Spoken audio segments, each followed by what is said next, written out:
of Apostles chapter 3, we read the story there. You remember how that the Bible says it was the hour of prayer, and Peter and John were going to the temple at the hour of prayer, and the Bible says there was a guy at the beautiful gate who had been lame for a long time and was just sitting down there. And people were giving him alms, the things that couldn't help him so much. And when Peter got there, he was looking at Peter, thinking that Peter was going to also give him some, money, some shillings or some pence, whatever it was they were spending at that point. But Peter changed the topic and said, you see, there is something that we have that is more than silver or gold. Amen, somebody?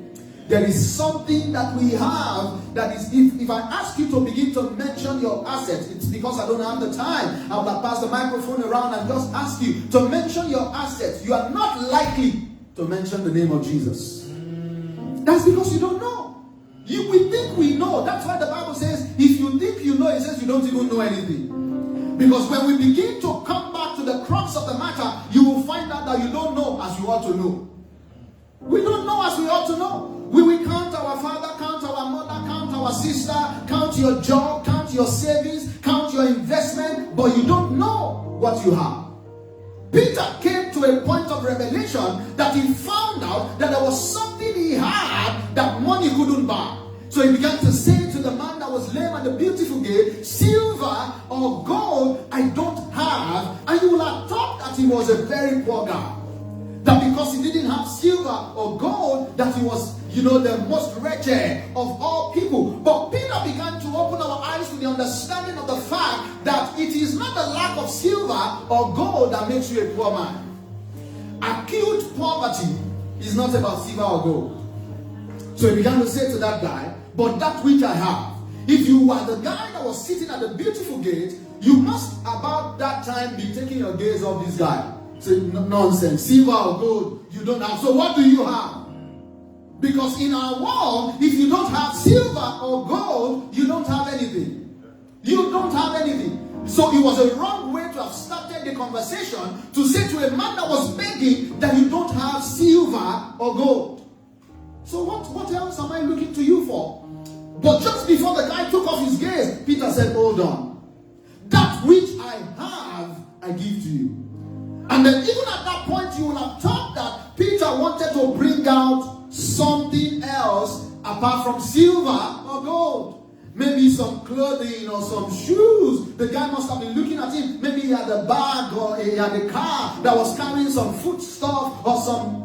The guy said, what I have that is more than silver or gold is the name of Jesus. Somebody said the name of Jesus. The name of Jesus. Say, in the name of Jesus, he said, rise up and walk. See, the problem was not that the name was not powerful. The problem was that the guy was still thinking, the name of Jesus. What is this guy talking about? Silver or gold you don't have. Now you are mentioning a name. How does a name solve my problem? You see, the crux of the message that I want to get to this morning is that even though you know the spelling of the name of Jesus, you may not know the name of Jesus. Because the spelling of the name of Jesus is different from the name of Jesus. You can know that it is J-E-S-U-S, but you don't know what is contained in that name. Many people actually think they know the name of Jesus, but they don't know the name of Jesus. And it's so easy to know that you don't know the name of Jesus because of the way you use the name of Jesus. Or sometimes because of the fact that you don't even use the name of Jesus at all. The fact that you mention the name of Jesus does not mean that you know the name of Jesus. So Peter said to him, in the name of Jesus, rise up and walk. So the guy hesitated. He hesitated because he didn't understand that the name was not just J-E-S-U-S. He didn't understand that the name was more than a spelling. He didn't understand that all of the power in heaven, on earth, and underneath the earth was invested in that name. He thought that the name was a means of identification. He didn't understand that that name was the access password to all of the resources of God. So, because he didn't understand, Peter had to give him a helping hand. What I've come to do this morning by the ministry of the word is to give you a helping hand for you to step into the revelation and realization of the power that is in the name of Jesus. Because you think that your problem is so big, but it's not your problem. It is a lack of the revelation in the name of Jesus. The revelation of the power that is in the name of Jesus. So if you have time, you begin to read that story. My anchor verse there today is verse 16. When the people came up to look upon Peter, because the Bible says when he gave the guy a hand, the guy stood up. It didn't matter for how long he had been there. The moment there was somebody who had a revelation of the name of Jesus, he terminated his frustration. He stood up. He stood up, started jumping, started walking, ran into the temple. So the people gathered to them and were like, oh, Peter, you're such a mighty guy. And Peter is saying, you don't understand. Let me give you the background picture of what happened. Let me tell you how this guy woke up. So look at verse 16. So let's just read, verse 16. And his name, through faith in his name. What's this guy saying? And his name. That's the first thing. And his name, the name that he was talking about there was Jesus. Because if you start to read from verse 12 or thereabout, he was talking about the fact that they killed the Holy One. He was talking to the scribes and the Pharisees. These were the generation of people that plotted the death of Jesus. And they thought that when they were killing him, that they were doing him a disservice. They did not understand that they were actually releasing the name.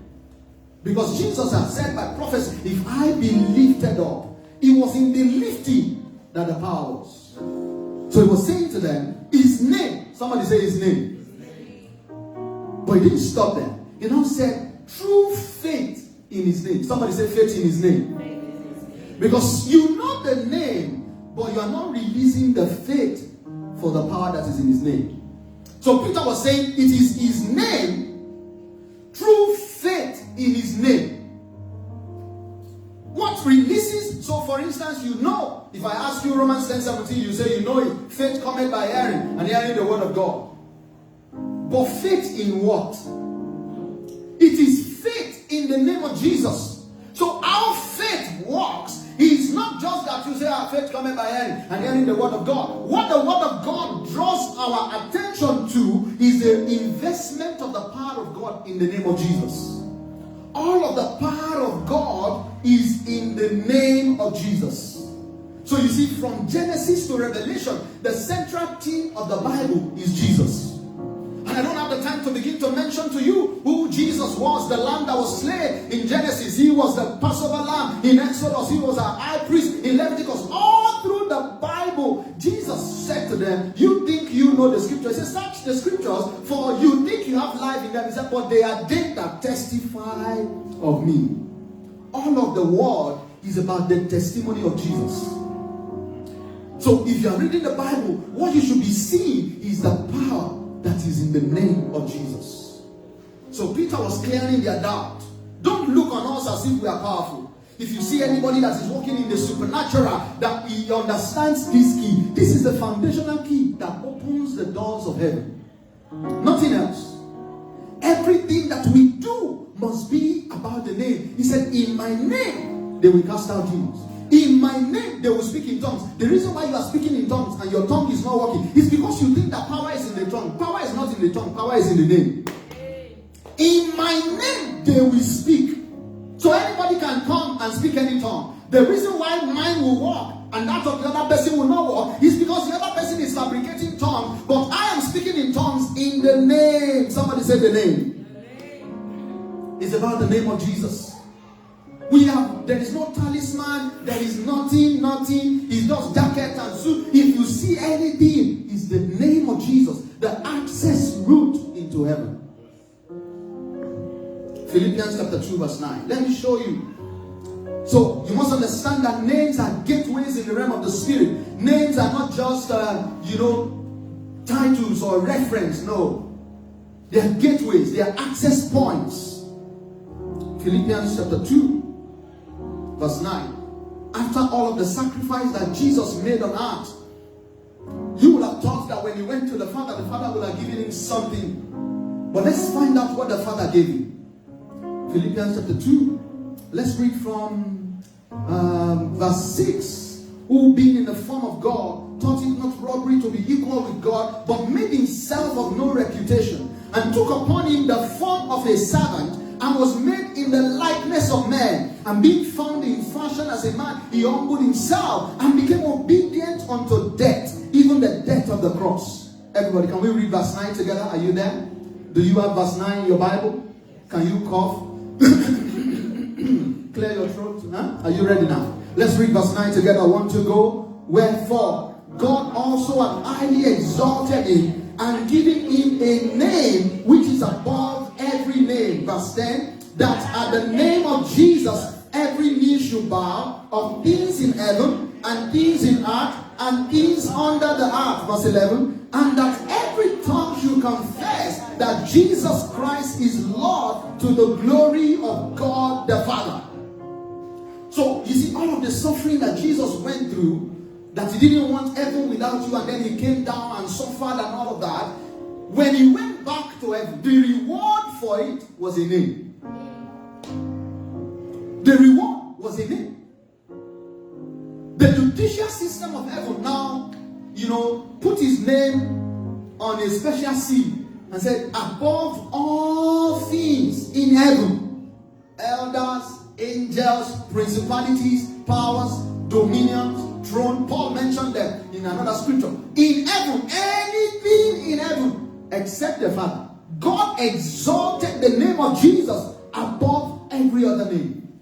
Then he came to the jurisdiction of the earth. Names are powerful on earth. Oh, goodness, names are powerful. Names are powerful. When you go to school and you become a lawyer and then you become a senior advocate of Nigeria, when they call your name and then put that rank, senior advocate of Nigeria, he does something else. He's different from somebody who just went to school and became a lawyer but is not a senior advocate. Because the suffering that you went through to earn that title put a power, a privilege, a rank upon your name.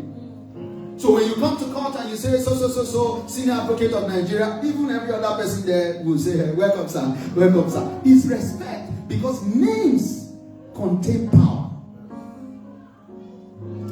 So I remember I was driving with my father-in-law. We were on our way to Abuja. And then one police guy was messing up. And he was asking the driver for ID card or something like that. And then my father-in-law stepped out of the car and said, my name is so, senior advocate of Nigeria. The guy just changed.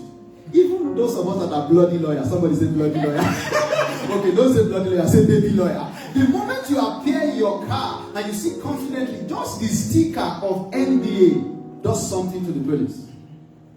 It does something. They just say, oh, that carry your wallet. Just go. Because it's powerful. So all of the suffering, the training that you went through, when people say you are a doctor, it's not just a title.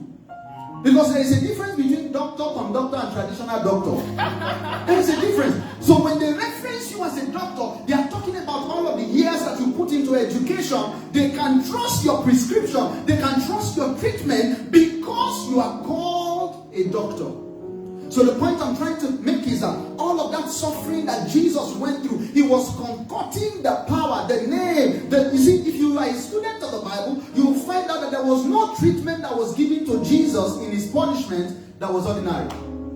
The stripes covered all our sicknesses. The spitting on, the piercing of his side, everything was about concocting the fullness of the power. So that when you mention the name of Jesus, when you mention, even the devil would take off. It's a revelation of the power in his name. He said, God has highly. You see, you would just have said, God has exalted him.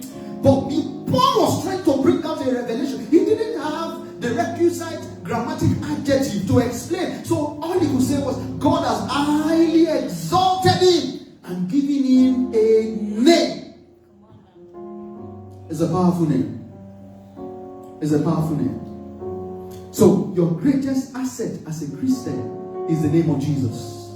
What gives you access? Jesus began to say to them, he said, in that day you will ask me nothing. Because in the days when he was alive, when they wanted to ask anything, they would come to him and ask him. Now when he was about to go, he began to say to the disciples, in that day you will not ask me anything. You will ask the Father, but you will ask in my name.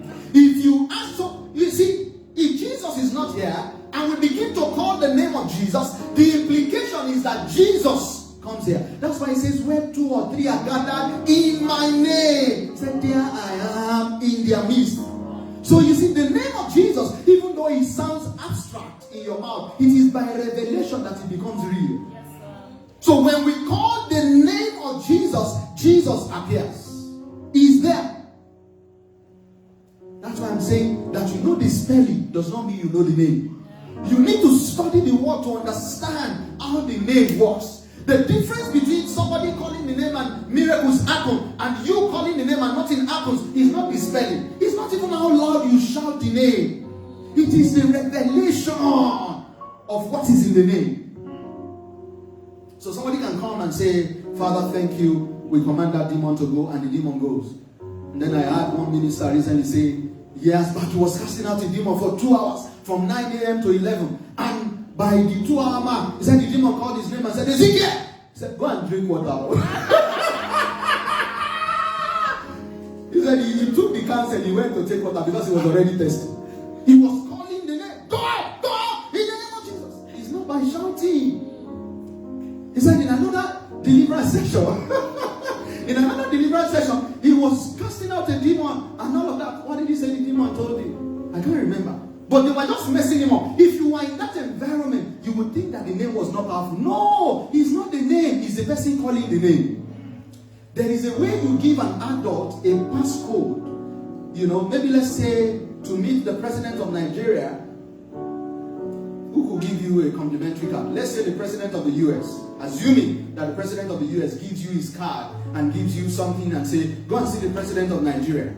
As an adult, the way you will approach it when you get to the office of the president of Nigeria, you will come with an understanding that, you see, the person that sent you is also an highly exalted person. If you give that same access to a young person, when he comes into the atmosphere of Asoro and he sees all the soldiers, he will still be doing, he does not understand that what he has, what is backing him up, is powerful. So when you come in the name of Jesus, if you have seen the revelation that is in the name, the way you will come is going to be different from that of somebody who does not know what he carries.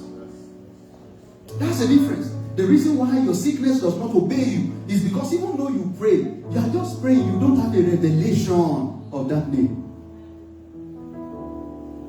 So Jesus said, in that day, John chapter 16, verse 23, you will ask me nothing, for verily, verily. Every time you see verily, verily in the Bible, that's like swearing. I swear by myself. In that day, whatsoever you ask the Father in my name, He will give it to you. Why is it that that scripture is not true in the lives of many people?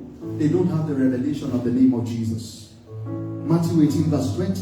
When 2 or 3 people are gathered in my name. You see how he talked so much about his name. As I was coming into this building this morning, the Lord began to say to me that do I know that many people treasure the picture, the so-called picture of Jesus. Many people put value on the image more than the name. They don't understand that the power of Jesus is not in the picture of Jesus. The power of Jesus is in the name of Jesus. The power of Jesus is not in any image. It's not in a cross that you put or a sticker. No. The power is in the name of Jesus. These signs shall follow them that believe in my name. In my name, not in their power. And then the Holy Spirit said to me, do you know the reason why it will be difficult for you to pray for a sick person? It's because you are thinking you are the one. It's not about you, it's about my name. The day you have a revelation of my name, it will be easy for you to put the name on the line. If you know that something works, you will naturally put it on the line. It's because you are not sure that it works. That's why when they say there is a problem, you are like, we are not sure now. If we go out, as that happened to you before, maybe they are looking for a Christian. Say, is there anybody here that can pray for us? You are like, Father, let them not find me. It's because you are not sure. The people who are sure that the name is powerful, they jump at situations. They jump at situations because they understand by revelation the power that is in the name. So our prayer this morning is, Lord, open my eyes to see the revelation of the power that is in your name. I don't have the time to tell you that every time God revealed himself in the Old Testament, he revealed himself by a name. By a name. When he encountered Moses, he was saying to Moses, I revealed myself to your fathers, Abraham, Isaac, and Jacob, by my name. But by my name. So what are you talking about? He used to reveal himself by his name in bits. Before we came to the Jesus because the name of Jesus is a one-stop name. How many of you know many names of Jesus? You know Jireh, Rapha. Those were revelations of the dimensions of God. So when God heals you, He's revealing His Rapha dimension. When God provides for you, He's revealing His Jireh dimension. Is somebody getting what I'm talking about? But in the New Testament, when Jesus had paid the price, God didn't give us one part of His name and another part of His name. He said, if you can latch on Jesus, all of the resources of God is encapsulated in that name. So you see, the Old Testament equivalent of that was when Moses met God. And God was going to send him to the children of Israel. And Moses began to ask the Lord, who will I tell them sent me? So God said to him, when you get to them, tell them, I am. Is I am a name? I am is a revelation. I am is not a name. I am is a revelation. I am what you want me to be at any point in time. If you need to cross the Red Sea, I'm going to be your bridge. If you need to come out of Egypt, I'm going to be your Passover. If you need water, I'm going to be your water resources ministry. Glory to God. If you need bread, I will become bakery to you. If you want to eat flesh, I will become hunter to you. Anything. Serpent beat them in the wilderness. He became their doctor. I am all that you need me to be. One name. So to prove to Moses that he is the I am, he just showed him a token. Say, put your hand in your pocket. The guy came out, hand was leprous. Put it back, hand was clean. Put the rod in your hand down. The rod became serpent. Stretch out your hand and take it by the tail. It became rod. I am indeed. I am. This is deep. I am. I'm not a magician, but I am. I can meet your needs any day, any time, if you understand the power that is in my name. So everywhere they got to, and they had a challenge, all that Moses needed to remember is that I am sent me. The revelation of his name. God's servant Bishop Oyedepo was telling the story of a guy that was on a speedboat somewhere in Port Harcourt, and the speedboat capsized. You see, the reason why you need to understand the revelation in this name is that in the day of your challenge, you may not have time to quote the scriptures. Is somebody getting what I'm talking about? Psalm 91 may be too long for you to quote. When the day of evil come upon you, you cannot start. In fact, they already slapped you, so you don't even have the mouth to say something loud. He that dwelleth in the secret place. It's because you are still composed that you remember the scripture. But you see, there is nothing that comes upon you. Even if you are quarter to die, you can still say, Jesus! And it will work for you because you understand. You are not just shouting. You are calling Jesus by revelation. So the boat capsized. There was no time to quote the scripture. The guy just shouted Jesus. They said a hand reached out from nowhere, pulled him out of the water, put the boat on his normal side, put the guy back in the boat. Who could have done that? Who wouldn't serve a God like our God? Who wouldn't? Just by the mention of a name. It's not just a name, friends. All of the resources of heaven. I don't have the time to tell you. Healing, deliverance, everything is in that name. Do you have a revelation of the name of Jesus? One of the interesting stories in the Bible, Jesus was painting himself to the scribes and Pharisees as God. And they were arguing with him. How can you call yourself God? You are not even 50 years old. You are talking about Abraham. And then Jesus said, before Abraham, I am. Grammatically, that is not even correct. If he was speaking grammar and not revelation, he should have said, before Abraham, I was. But he was reiterating the revelation of his name. I have been from eternity past. I am in the present. I will be even outside of the future. Before Abraham, he said, I am. John chapter 8, verse 52 to verse 59. John 8, 52 to 59. It was at verse 58 that Jesus said that before Abraham, I am. Those guys didn't understand. You see, the conversations of Jesus were too deep for the men of his days. So if you read the rest of that story, the Bible says, while he was speaking with them, they took stones. They wanted to stone him. Go and find that story. And then the Bible says, he walked away. What was it that they didn't see? he showed them a dimension of God in him. They saw him like this. They took stone. They wanted to stone him. And then he just walked away. What held their hands? You're not getting what I'm talking about. Like people took stone, and it was not time for him to die. Jesus said, I didn't die. Nobody took my life. I submitted him. You couldn't kill him. He was not killable. So they took stone and wanted to stone him. He walked away. He was trying to help them understand, but these guys didn't understand. Isaiah chapter 9 verse 6. For unto us a child is born, unto us a son is given. The government shall be upon his shoulder, and his name will be called Wonderful Counselor, the Mighty God, the Everlasting Father, the Prince of Peace. So you see, Jesus was just used as a title of office to encapsulate all that God has for you. So in the day of your trouble, you can call upon the name. In the day of your challenge, you can. Strength is in that name. Peace is in that name. Everything that pertains to life and godliness, all of the resources of God. Bible says that God has blessed you with all blessings in heavenly places in Christ Jesus. It's not just in heavenly places, it's in Christ Jesus. Let me wrap it up. How do I release my faith in the name of Jesus? Number one, spend time meditating on the wonders of his name in the world. Spend time. When you are studying the Bible, don't just read the story of this person, that person. When you read it, look out for Jesus. Look out for God. Every story in the Bible is actually about God. If you look there, you will see the wonders of God.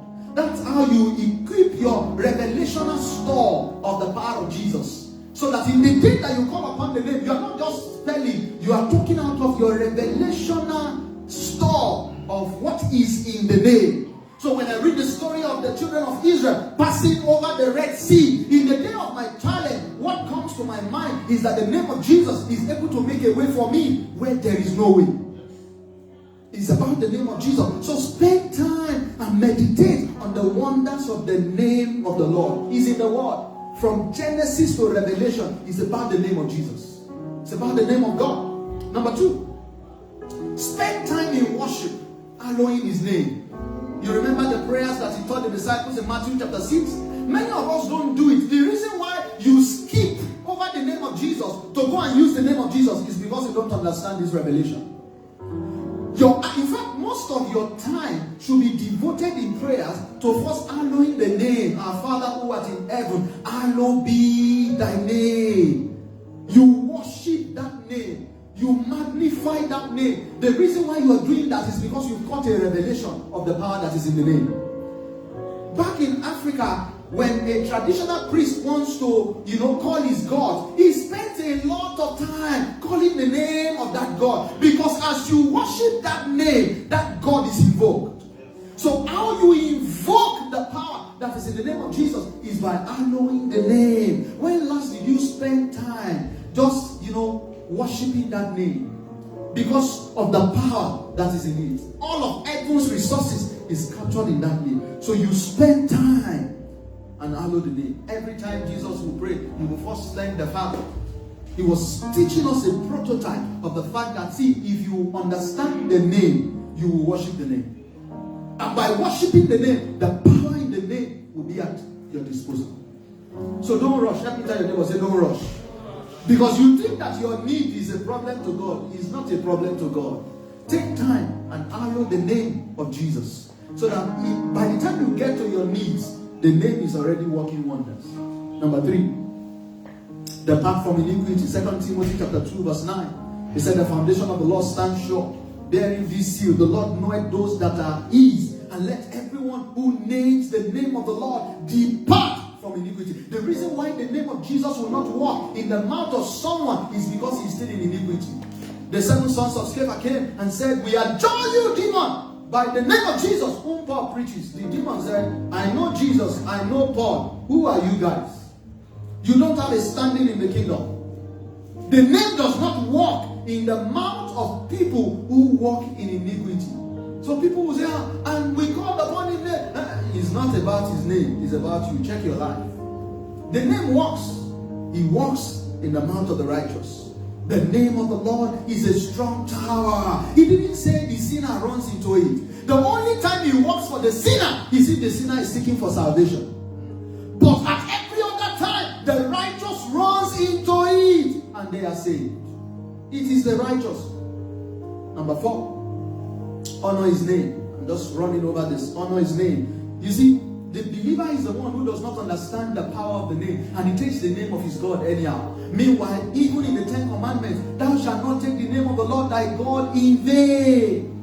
You are the one that you are watching comedy. You just say Jesus. You don't know the name. You think it's just J-E-S-U-S. If you understand the name, you won't use it anyhow. You are the one that you are lying. You even say, in fact, Jesus knows. You are lying, but you don't know the name. Those who know the name don't take it in vain. So when you are taking it in vain like that, the day you now have trouble, you are now saying Jesus. I'm sure the angels are like, look at your brother. He doesn't know what he's doing. He thinks that this name is just some. When the name is mentioned in heaven, everybody bows. It's a highly exalted name. The name that you play with. We bring comedians and they come and play with the name of Jesus. We don't know the name. When we know the name, we will hallow and honor the name. Isaiah chapter 26 verse 13. Lord our God, other lords besides you have ruled over us, but your name alone do we honor. We honor the name of Jesus. Have you seen the other guys when they mention the name of their prophet? They even have something that they say after it. That's a name that does not raise the dead. A name that does not heal the sick. When they mention it, they will say something. No. You just take the name of your God that does wonders without number. You mess it up. You make light of it. You make joke of it. That's why it's not working in your mouth. And number 5, call his name with conviction. Call his name with conviction. If you follow these principles, the name of Jesus will begin to work in your mouth. Romans chapter 10 verse 13. Joel chapter 2 verse 32. For whosoever shall call upon the name of Jesus shall be saved. Whosoever. If you understand and you hallow that name, if you call upon it, Jesus said it is guaranteed you will be saved. You will be saved. Can we stand to our feet this morning? Jesus was passing out of Jericho and they told Bartimaeus that the son of David was passing. The guy began to cry, Jesus, thou son of David, have mercy on me. The people told him to keep quiet. The more they told him to keep quiet, the more he shouted. He had a conviction. How did he know that he was the son of David? He was blind in his physical eyes, but his spiritual eyes were open. How did a blind man know? There were people that were following Jesus and they couldn't get a miracle. But there was a blind man by the roadside who had a revelation about the name. So he began to shout, Jesus, thou son of David. That's revelation time. And Jesus stood still. Anytime Jesus hears a person who knows the name called, he answers. It doesn't matter where he's going. It doesn't matter how late he is for another appointment. If he hears the name in the mouth of a person who knows the name, he honors the name. It's a code in heaven that anytime at all that a person calls the name with conviction, all of heaven's resources will be deployed to that child. Can we lift up our hands to God and just worship his name again this morning? Or can you worship the name? Every other name will fade away. Every other name. There is no name that lasts. The guy that was rich and had the biggest name 10 years ago, where is he today? The name has faded away. Every other name will fade away. It's only the name of Jesus. Can you worship with revelation this morning? Worship with revelation this morning. Every other name will fade away. Every other name will fade away except the name of Jesus. The name above all names. Let every other name fade away. Let every other name fade away.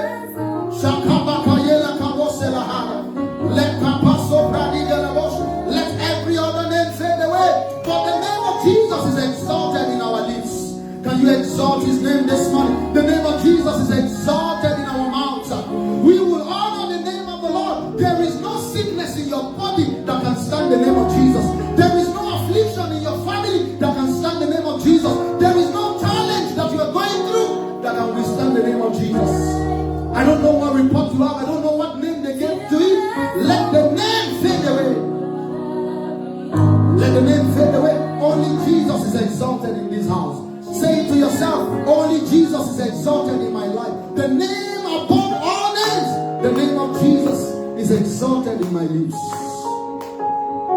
Oh, thank you, Father. Let every other name fade away. Let every other name fade away. We give you praise for your word. Thank you because your name will become powerful in our mouths. When we call it over the sick, call it over our challenges, it's going to deliver the blessings of God. We give you all the praise and glory. In Jesus' mighty name, we have worshipped. Please take your seat briefly. If you have your tithe and your offering, I want you to package it as we give to the Lord. Your tithe and your offering. If you're watching us online and you want to send it, it's to be sent to Triumphant Nation Toronto at gmail.com. Triumphant Nation Toronto at gmail.com. And our weekly services remain the same. Okay, please don't forget.